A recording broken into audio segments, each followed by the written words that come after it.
Hello, and welcome back to the dynamic world of the 1870s. And it's true, we've reached all the way to 1870 in our early start game, which is not bad, considering I was thinking I would go bankrupt in the 1850s to save myself having to go any further down the routes of nonsense that we go on down on the way to creating this. But no, we're still surviving, and things are looking up. And I do want my blast furnace, but I'm looking at not that window, looking at the new industry window. So a blast furnace will cost me about 3 million. And looking at our profit and loss, we do make a decent amount of money, but we're still looking at quite a few years before we got to that 3 million. And that's assuming we don't go on a sort of wild spending spree like we went on last year, cutting a route through the mountains, paying tribute to folk artists. And, that's a good point. How does the local authority feel about us? We're still appalling. So, point of order as well, you may notice something that you won't see for a while in mainline OpenTTD, which is I've upgraded to a more recent nightly, which now moves some of these icons around. Which is odd for me. It messes a little bit with my muscle memory. So watch out for the watchword of this episode will be me accidentally sending a train to the depot. Let's have a look at Clanville Colliery as well. This is the bit that we made a bit more efficient last episode. And yes, there's quite a few trains just waiting in here, so we could sell a few of those. But even selling those, making a whole 70,000 from those old trains, we're still a little while off getting our lovely blast furnace. There's no point kind of waiting a decade and doing nothing. So we need something to kind of tide us over while we do that. So let's go sort of explore what we can do for a new route. Let's have a look at what's available to us. So we could see if there's any more coal we can bring into our coke oven over here. So there's not really that much, actually. That's rather a shame that there's not that much that we could really easily get a hold of. We could sort of extend this sort of a huge way along there, but even that would be a lot of money and wouldn't really get us anywhere useful. So I think we've kind of sort of cold out for the moment. So let's have a look at what else we've got. So what kind of sits down here that we could use? So there's limestone. We could add more limestone to our kind of limestone route, I suppose. Let's have a look. Where was our ship route? We put that ship route. So let's go find the ships, because these were transporting engineering supplies. And over to here, this is going to potash mine actually. Now potash mine, it goes to bulk terminal or chloralkali plant. So we could take salt. We could have another fantastic salt opportunity. We could also have this bulk terminal. Let's have a look at bulk terminals. What do bulk terminals do? So bulk terminal gives us, what does it give us? There's not any for, there's one up near Leicester. Bulk terminal gives us plastics, ferrochrome, aluminium, manganese, rubber. There's not that much useful that comes out of it. But even so, this is a high production industry. It's producing a lot of potash. So even though we're not going to do any sort of useful secondary effects with it, let's have a look at the payment rates on it. So, dark graph made it in. This is a thing. So I do watch, sort of keep an eye on OpenTTD development, and occasionally do some myself. Though let's not talk too much about that, because that was an absolute odyssey. The sprite speed improvements that I thought I'd just take something from JTR and sort of backport it, and it would be nice and simple, and it turned out not to be nice and simple. And I ended up kind of learning an awful lot about how OpenTTD windows and does things with sprites and so on and so forth. So let's have a think about this station. So this probably let's put some Doctor Look Nice into this. let's give it some facilities, and a little marshalling yard might be nice, actually. So let's do that. Let's put some buffers in there. Some track switcher, yeah. Ooh, it doesn't want me to build that. Oh, why? Oh, 2 tracks. Okay, fine. Let's build a little tower here. There we go. That's fine. Little shelter. Shelter. Well, you can't really build it that way around. So build a crossing there and some middle buffers, I suppose. Oh, no, that one wants to be wide as well. We're a catwalk and just some basic track, and then I'll build some more buffers, I guess. So what I'm doing there is I'm just avoiding having to distant join the station. So you know I have a thing about that. Entirely unjustified.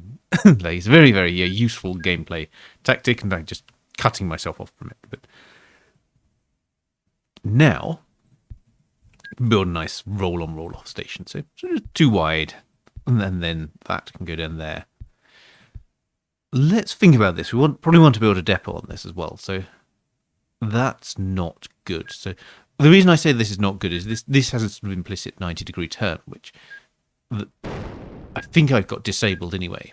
But even if it was enabled, you would want to avoid 90-degree turns because they're very, very slow. So let's make this all one kind of nice path. And then we know that we have to remove a bit of station to make this work. And add a little bit here. There's got some extra bits, but that's fine. So just put the exit signals in there. 2-way end of line. So these need to be 2-way signals. Then there's a standard block signal on the entrance, and that gives us our overflow.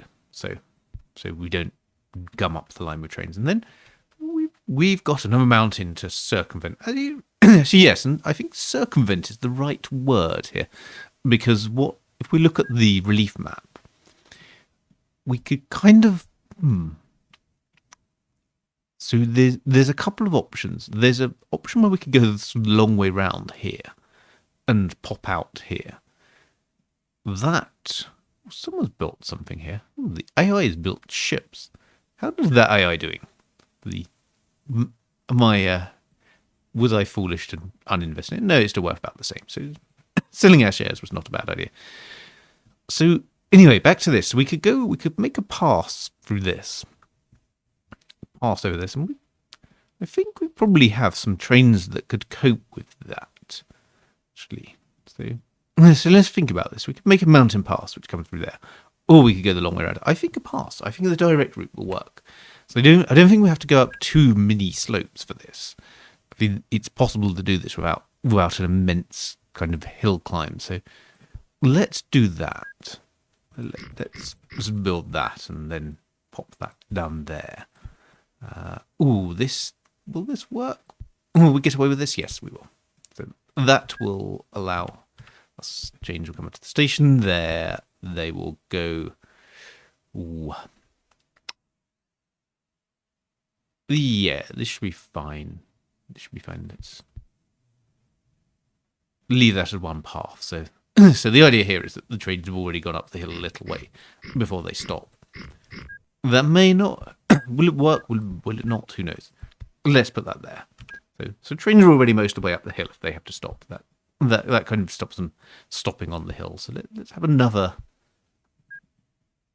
rise up here. And what I'm trying to do with this is with these early trains, which are not... They're better than the ones we had a while ago, where you couldn't go up even a one-tile hill. We thought the idea of a one-tile hill was fearsome, terrifying. It could not be brooked. But now we can cope with one-tile hill. We can't cope with a sort of huge, really big kind of just throw the train at the hill and make it climb. So because they will slow down if we do that. And it is all down to how many wagons you have kind of going uphill at any one time. So when you have a one-tile hill, you don't have that many wagons that are going uphill, even if the train is quite long. That kind of works out well for you. So that kind of stops the train from slowing down too much. So But what we need is enough gap between those sort of one tile sections to make sure that the train can be fully flat before it starts on the next hill and slows down. And if we do that, and we usually find that the train sort of finds a nice kind of equilibrium where it carries a fairly decent amount of speed. There we go. So let's pop that through there. Let's build that. Oh, there's a thing in the way. That's fine. That can be in the way. Build a little bridge across here as well. It's not going to be amazing. Some super high capacity line that needs to go. So we come down here, and then we're going to sort of look to bring this down again. We've made sort of a nice mountain pass, and then it's going to sort of come down again across here. So, yes, so and something I really didn't mention actually with the potash. The potash, I showed it being paid quite well, and then I got distracted by the new sort of darkened graphs, which are sort of more visible for a lot of the different cargo sprites, colors of cargoes. And the reason for that, as I say, I've upgraded the nightly. I've also upgraded to the latest version of Timberwolf's trains and the road vehicles as well. The road vehicles doesn't make too much difference in the 1870s. It has some slightly nicer sprites, but this now we have a couple of trains which will move us on from the 1001 class, the DX goods and the 700 class. So we'll have some decisions to make when we've built this this line, which is good. Decisions are good. Decisions are always good fun with a train set. What trains do I want to make? So let's go for this. Let's build a tunnel. Let's try not to infuriate this local authority too much, because we don't have any stations in there. Oh, they're already appalling. So this means that it will take, without any stations, there's no kind of influence on the local authority rating other than a standard one. And the standard one is just that the local authority rating will improve over time. I think it improves sort of a kind of average-ish, not great, but will let you build stuff. So we can do that. We sort of build through here, and then that will recover. But even so, what we've kind of done here is we've locked ourselves out from being able to do anything with that local authority for quite some time, which may prove to be unfortunate. May be totally fine. May not match in the slightest. But there we go. So anyway, let's come down here. Let's double track this across here. Chromium Kings are doing badly. I think that may be just that we had a lot of them. Why did we build a lot of them? Sure, there was some good reason. I think we just wanted the town to expand. Oh yeah, we wanted to expand Chrome City. Oh, that was why. That was why we have a lot of those. So now we're coming down here, and now we have a challenge, which is that we want to be able to connect up to this and have this accept our goods. But this is actually quite tight. There's not much room here. So, and in fact, there's very little room at all. And so this could be another one of those problematic ones. Unless we kind of, well, the same as we were doing with the marshalling yard. So let's do that again. Let's start a station over here. Can't build it there. Doesn't want us to. Oh, this is middle buffers, right? Let's start with the buffers, these. Start with sort of self-facing buffers. And let's build some marshalling yards. Let's a title yard. Ooh, that's not what I wanted. That's better. Let's build that, and let's pop some buffers in there as well. So a little bit of marshalling yard. You know, nothing too spectacular or exciting. Just a little bit of catwalk there.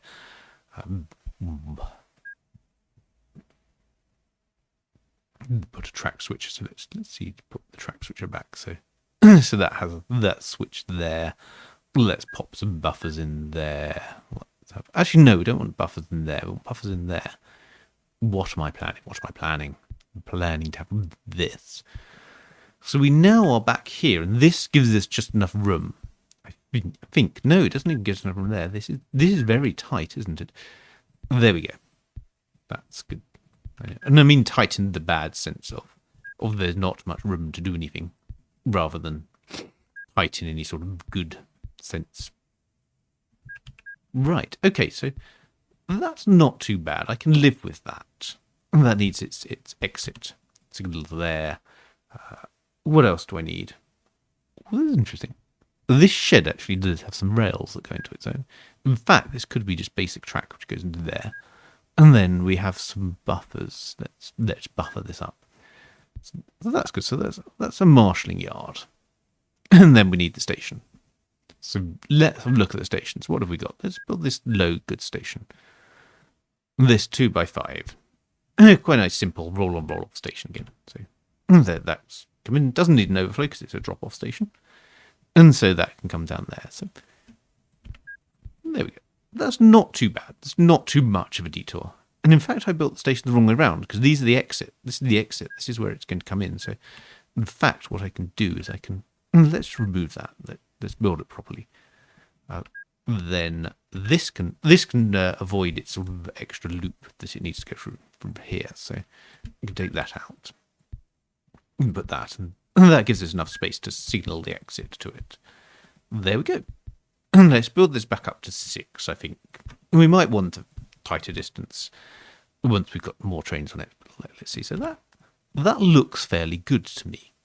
I'm fairly happy with that. So, and now let's go mad with potash. So, looking at this, so this is quite a hilly route, and the DX goods, which has a little bit less tractive effort, and the 700 class, which is slightly cheaper to buy, slightly less powerful, but has more tractive effort. I think this is going to do better on the hills, so I'm going to do that. I'm going to keep to my existing... What do we do with limestone? Limestone shifter was there's 180 tons. So I'm going to do that, and I'm going to put that with potash. So yes, that doesn't take potash. No, potash is purely powdery. That's good. Sometimes it's worth checking to see whether there's other wagons which can take cargoes. Oh, perfect. 180 tons of potash. Excellent. Let's go there. Let's do that. So that takes potash. Go to Tanner Road. And then we can go down to the tidal yard. I wonder whether I should unify the tidal yard, really. But no, we'll live without it. So that goes there. I nearly touched that again. Oops. Muscle memory. This is going to be hard to break. All those years of being used to clicking the eye icon there. And then suddenly you have a little go-to location push pin there. This is going to be tough to get around. But we'll overcome it. It will become the new UI paradigm, and then it'll become really awkward to use the older version. So there you go. So potash. Let's put that train into the potash group. Probably going to need a fair few.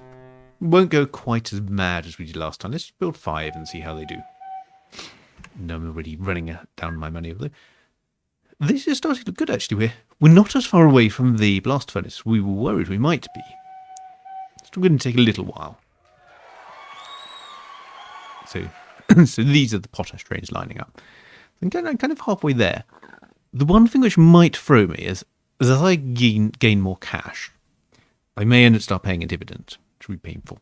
But I don't know. But there is something that I've been meaning to say for about nearly 20 minutes, nearly the whole episode, where I talk about why I'm using sort of latest nightly, which is there's actually a challenge in OpenTTD development, really, which is really would be good to get lots of new features into the game. And this is why a lot of people sort of wander off to the patch packs, JGR and so on, because they offer features which aren't in the base game. But one of the challenges really for the base game is it operates at a little bit of a disadvantage to the patch packs, really, which is the standard version, which will get included in some distributions. It'll be downloaded by people who won't maybe have access to the community. It has to work. Not only has it, and this thing, not only does it have to just mechanically work, it has to work in a gameplay sense for a totally new player, someone who's sort of never seen this. If someone who's new, who has to come in and play this, has to learn kind of years of history, they have to spend ages on Discord, or even they have to watch lots and lots of YouTube videos to get even sort of half the concepts, then in some sense the game will have failed. It should be quick to pick up and play. So this is the thing. So features that come in, and they need to be both kind of mechanically reliable, sort of bug-free, and not introduce weirdnesses and have sort of sprites smeared across the screen and crashes and network desyncs and whatever else. They also need to work in a way of, can someone who's totally new to the game, are they going to just get overwhelmed with options and crazy buttons everywhere? And this introduces a challenge when people get impatient and they say, well, we don't want to, to live with these rules. We're advanced players. We just want to go and play a patch pack, which caters for us. It's suddenly become, it's very difficult, but you have a large number of people, which is almost an iceberg. It's a group that you don't really see, who are kind of playing what you would call sort of vanilla versions that they, it still happens then. Now we wiped out one of their road vehicles. Excellent. Yeah, so you have this sort of iceberg of people playing vanilla OpenTTD who you never really hear from, because they're not active on the forums, they're not active in the sort of the channels, the Discord, the Reddits, whatever else. They're not YouTubing their own nonsense. You then have a sort of I guess you call them a set of advanced players who play the patch pack games. And what you're getting from that is it's very hard to introduce new features, because the key for new features is they spend a while being tested in the nightly builds. And the problem is a lot of the audience who would previously, many years ago, use the nightlies because they were the ones that had the new features, are now either saying, I want so many new features that I don't even want to play a nightly, where the features are introduced sort of slowly and carefully after a lot of code review, and say, I want to play a patch pack where they're just, patch packs, patch pack can put things in that only work for advanced players. A patch pack can put things in which have a few bugs, because people go, well, but I want the cool feature more than I want bug-free code. This causes a problem because it actually means there's not really enough people playing nightlies to find bugs, to find problems with features, to go, oh, this doesn't quite work for me. I'm not sure how this goes. And so this kind of slows down development, and you end up in this kind of almost vicious cycle of everybody's playing patch packs because there's not enough features in the core game. And there's not enough features in the core game because there's not enough people playing the core game nightlies to actually catch bugs and observe problems. So that's partly why I do this in a nightly, and it's part of the whole, increasing the odds that everything will go wrong for Timberwolf because he does stupid things, which is I may encounter a bug. If you suddenly see these train sprites disappear or something like that, that will be me discovering weird things in a nightly. But so far it's all gone very well, and this is actually a thing with OpenTTD that has been the case for many years. Is the nightly builds are astonishingly stable. That they are fantastically stable for what is essentially a kind of in kind of a notional sense, a crude beta version of every change just slapped together to see if it works. It is immensely stable. The fact that I don't really notice any problems. The only problems I have are, that's new and I'm not used to it. So yes, so play nightly builds. They are, you do get features, you do get new things like this exciting sort of center main view button. There are some optimizations in the nightlies as well. So you get a much faster drawing code. So nightly builds are much faster if you have a lot of trains, and you've got these snazzy, easier to see graphs as well on cargo payment rates. So these are, so there are benefits, and the other benefit is when you play them and you discover bugs, and the developers get to find out about them and they can fix them and develop features quicker. So there you go. There's my environmental message. This is me doing my bit. This is sort of, we're getting to the end of the raccoons, and it's been very dull. But the raccoons are back in their tree and they're playing frisbee with their dog, whatever it is that they used to do. And sort of Cyril Sneer is hammering his fist on his console, which has its BBC micro in it, while the pigs sort of sit in the corner rocking back and forth. And the moral of the story is that he wasn't playing a nightly build, and he didn't get lots of new features, and he didn't get to help development of OpenTTD. So there we go. And I'll leave that there on that note as we let our potash service go about its business.